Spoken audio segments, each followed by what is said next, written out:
On my mother's birthday, my father said we were no longer a family, so I stopped paying them everything.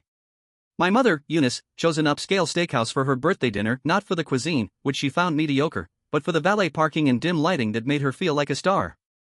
She invited a select group, mainly those who lavished her with praise, ensuring the evening felt worthwhile. I wasn't so much invited as expected to attend and to foot the bill, as usual. I arrived a bit late, not intentionally, but I didn't rush either. Upon entering, they were midway through their appetizers. My sister, Lorraine, glanced at her phone, seemingly annoyed by my interruption. My father, Gerald, didn't look up. My mother gave a lazy wave, as if I were the waiter. I took a seat at the end of the table. There were about 12 people, some cousins, a few aunts, and 2 women I didn't recognize, likely there to fill seats and compliment my mother's new hairstyle. Dinner dragged on. I mostly stayed quiet, letting them converse among themselves. Lorraine talked about her wine review blog, treating it as the next big thing, despite not earning a cent from it. My father made backhanded comments about how some of us actually work for a living whenever I mentioned anything remotely successful. My mother smiled at everyone, basking in the attention. Then came the toast. My father stood up and clinked his glass. The room quieted. He smiled at my mother. I expected the usual, to my beautiful wife, or some inside joke from their college days. Instead, he said, to a new beginning. Starting today, we are no longer a family. For a moment, I thought it was a joke, expecting him to follow up with something about growth or change. He didn't. People began clapping, not loudly, but enough to make it real. My cousin, Marjorie, even muttered finally under her breath. I looked at my mother. She wasn't shocked or confused, just quiet, as if this had been planned. I started laughing, not a full laugh, but a giggle that escaped before I could stop it. I reached into my jacket pocket, pulled out the keys to the black SUV I had bought them last year, and placed them on the table. Then I guess you won't need this, I said. That got their attention. My father's smile froze. My mother's hand hovered midair over her wineglass. Lorraine just blinked. I opened my phone, logged into the joint trust account I had set up for them, the one that paid for their mortgage, Lorraine's apartment, and their credit cards, and closed it. Zeroed it out. Done. Their faces paled.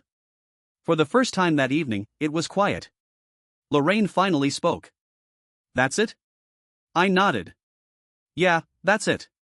She laughed, not a joyful laugh, but one that suggested she thought I was playing a cruel joke. She was waiting for the punchline. About 30 minutes later, she wasn't laughing. I found her near the back of the restaurant, behind one of those curtains meant to provide privacy. She was yelling into her phone, pacing, pulling at her hair. Then she turned on me, shouting that I couldn't do this, that I didn't understand what I was doing, that I was ruining everything. I didn't say anything. I just left her there. But that was only the beginning. That night marked a turning point, and none of them realized just how far I had already stepped away. I didn't go back to my condo that night. Instead, I checked into a modest hotel downtown, one with a bar that stayed open late and televisions that played sports I didn't follow. I kept my phone on silent, letting the world outside sit in the quiet void I had created. There was something comforting in that detachment. When I turned my phone back on around midnight, there were 17 missed calls. Lorraine had called 8 times. Mom had tried 4. The rest came from numbers I didn't recognize, probably aunts and cousins, all suddenly rediscovering my number now that their lifeline had been severed. The next morning, I drove to my real home, the one I paid for and actually lived in. No one from my family had stepped foot in it in over a year, not since I stopped hosting Thanksgiving after they started bringing containers to steal leftovers. The house was still. Clean.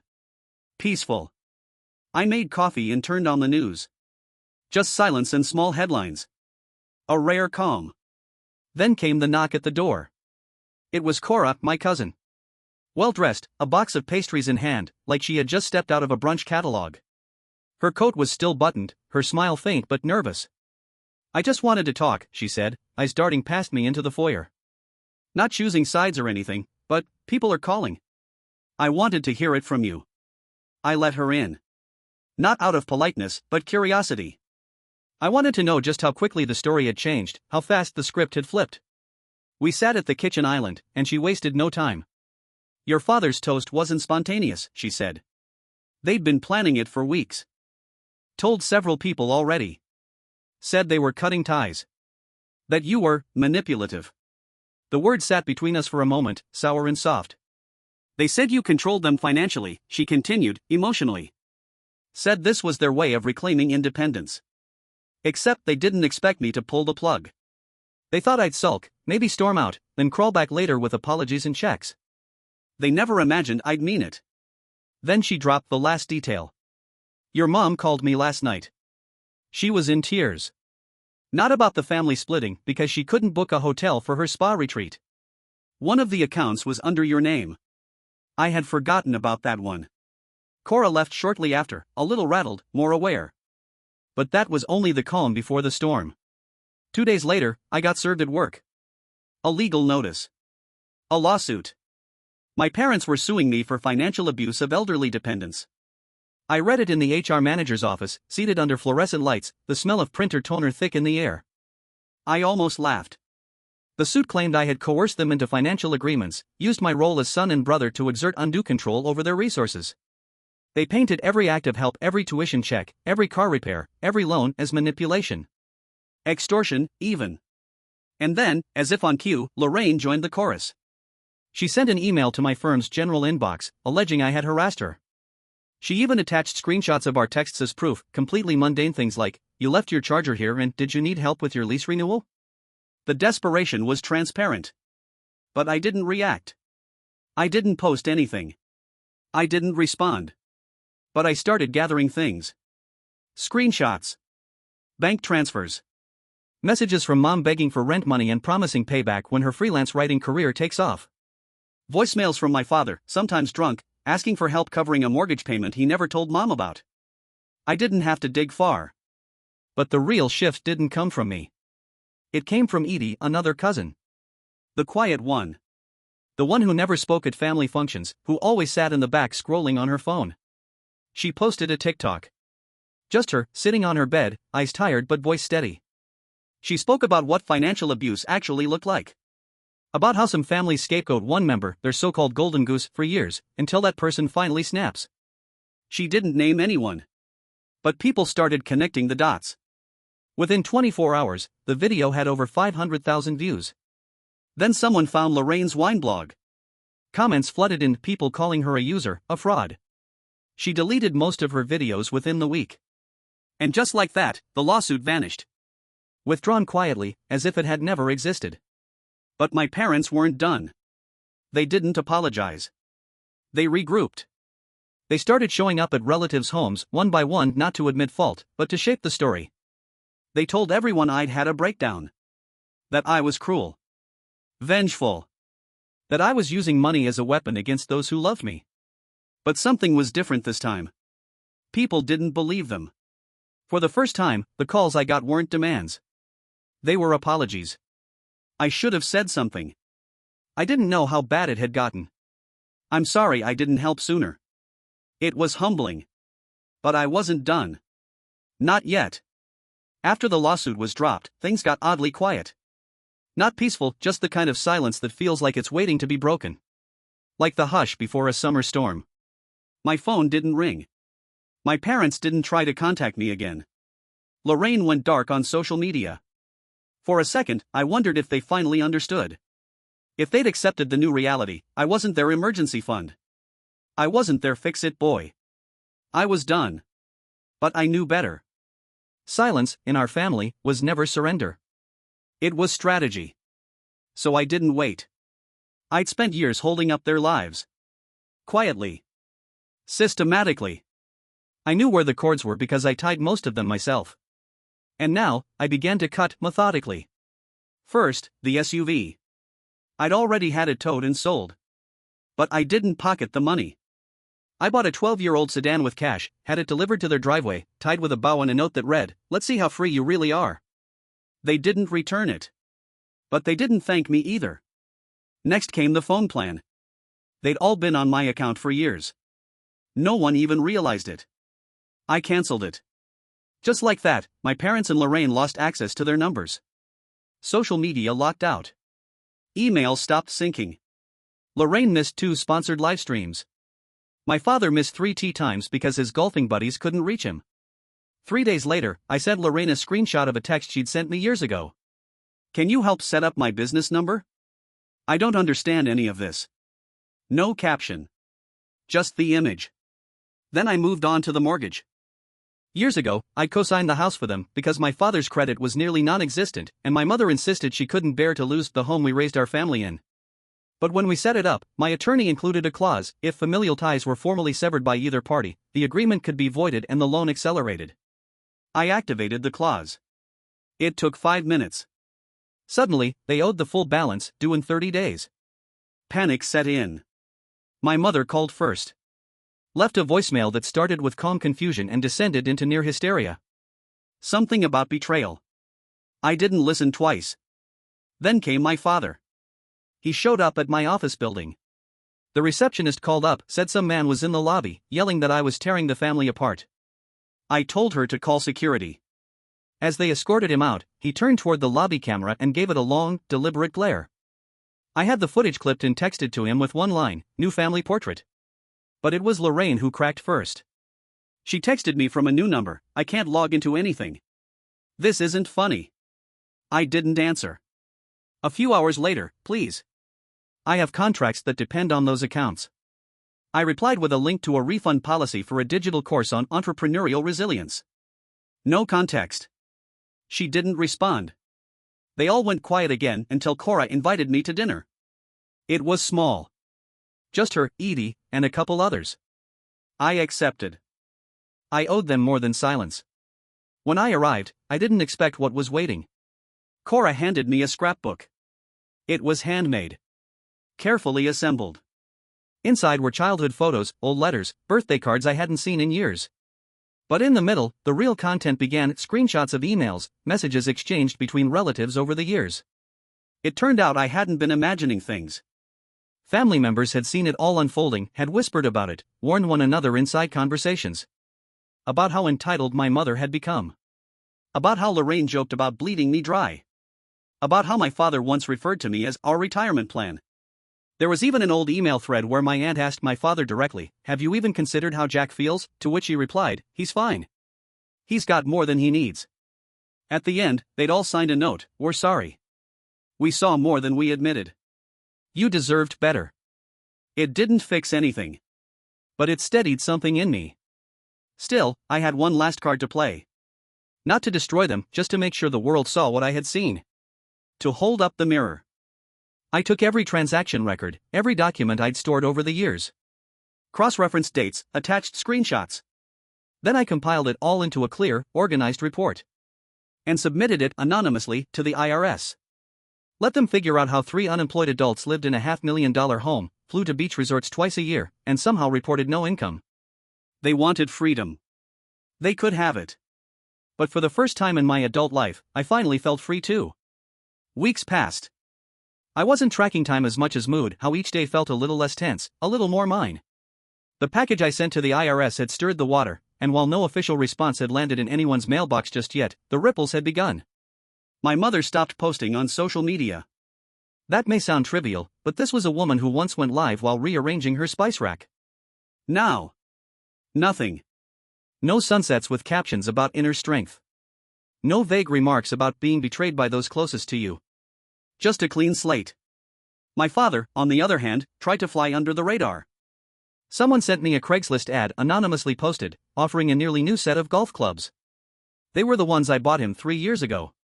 The listing came from a burner account, but my cousin Jonathan, who works in digital security, ran the IP for fun. The address matched the one on the refinance paperwork. We laughed for an hour. Then the text came from Edie. "Are you free tonight? There's a meeting. It's time." I had no idea what she meant. But when I arrived at Cora's house, I understood. There were 10 people there, some cousins, a few aunts and uncles, all sitting in a circle in the living room. All people I hadn't truly connected with in years. Some of them I barely recognized. But I knew the energy instantly. They were done. Done enabling. Done excusing. Done funding the dysfunction that had quietly drained more than just wallets over the years. Cora stood up and spoke first. She talked about how, after I cut my parents off, they had spiraled fast. Tried to turn everyone against me. Spread lies. Brought up old grudges. They told people that Aunt Marlene had stolen jewelry in 2006. That Uncle Lloyd had emotional issues and shouldn't be trusted. They even contacted Edie's boss, tried to get her in trouble at work, claiming she had been leaking family secrets online. Edie nearly lost her job. That night, Aunt Marlene pulled out a folder. An actual manila folder. Inside were documents, screenshots, old emails, even a few fake loan agreements my father had used in our grandfather's name, dating back to the 90s. It was enough to get attention. The kind of attention my parents had always managed to avoid. Elias, Marlene said, my real name, something about the way she said it made me pause. We want to bring this into the light. Not to hurt anyone. Just to stop the cycle. For good. They didn't want to go public. This wasn't about spectacle. It was about setting a line in the sand. With evidence. With unity. With witnesses. I spent a week organizing everything. I brought in a forensic accountant, someone I'd worked with during a previous business audit. She didn't flinch at the scope of it. Just nodded and said, let's build a timeline. When I gave her the names, she looked up. Oh, she said. Them. Turns out my parents had made enough enemies in small professional circles to be memorable. That made things simpler. We sent a formal letter to their address. Certified mail. Signed delivery. The contents? A full packet of financial records, forged documents, and testimony ready for submission to legal authorities and estate management. Within a day, my mother had called nearly every relative on that list. Not to apologize. But to cry. I don't know what's happening, she told one cousin. This is a misunderstanding. We're being attacked. No one called her back. My father stayed silent except for a strange, cryptic Bible verse he posted on a forgotten Instagram account. The caption read, "The righteous will be vindicated." Beneath it, Aunt Marlene replied, "Better start packing." But the real turning point came from within. Rachel, another cousin, reached out to the mortgage company with our documents. Within weeks, the bank launched a fraud investigation. Edie took her TikTok story and turned it into a short documentary. 10 minutes. Sharply edited. Pixelated images. Blurred voicemails. No names, but plenty of context. It hit 1 million views in 2 days. After the video went viral, my father's old business partner, someone he quietly ran a tax shelter with, publicly distanced himself. He resigned from the board of their side venture and announced an internal review. Lorraine lost a sponsorship. Then another. Brands started pulling out when people linked her to Edie's video. One sponsor even requested a refund. In one leaked message, she described me as a walking wallet with no spine. She said she'd cry long enough to get another handout. She emailed me. I didn't answer. Then came the inheritance. Our grandfathers will had a clause: if any beneficiary was found guilty of defrauding another, their share could be held. Not enforceable on its own, but combined with the forged signatures and questionable refinancing paperwork? It was enough to open litigation. My parents' portion of the estate was frozen. The calls started again, this time blocked numbers. Unknown senders. They tried Cora. Then Marlene. Then Edie. No one answered. Then my father showed up again. This time, no yelling. No performance. He left a manila envelope at the front desk of my office building. No note. Just my name on the front. Inside was a handwritten letter. 5 pages long. The last page trailed off mid-sentence. Taped to the back was a personal check for $10,000 labeled repayment. The same amount I'd last paid toward their mortgage. Was it guilt? Fear? Some last-ditch move to change the narrative? Didn't matter. The family had already spoken. And so had I. Epilogue, a new table. Aunt Marlene hosted a gathering. She refused to call it a reunion. Reunion implies we're going back, she said. This is about moving forward. She invited everyone, including my parents and Lorraine. To my shock, they came. Lorraine wore sunglasses the whole time. My mother arrived dressed like she was attending an awards ceremony. My father kept to himself. Marlene didn't wait. She opened with the facts. She passed around documents. Read statements. Played voice messages. Then Rachel stood and read a list. A list of every family member who had given money, covered a debt, or sacrificed time to hold the family together. It took her 7 minutes. Edie played a voicemail from Lorraine. Her voice, clear and cruel: "Once Elias finally cuts us off, I'll cry long enough to make someone else feel bad." Lorraine got up and walked to the back of the yard.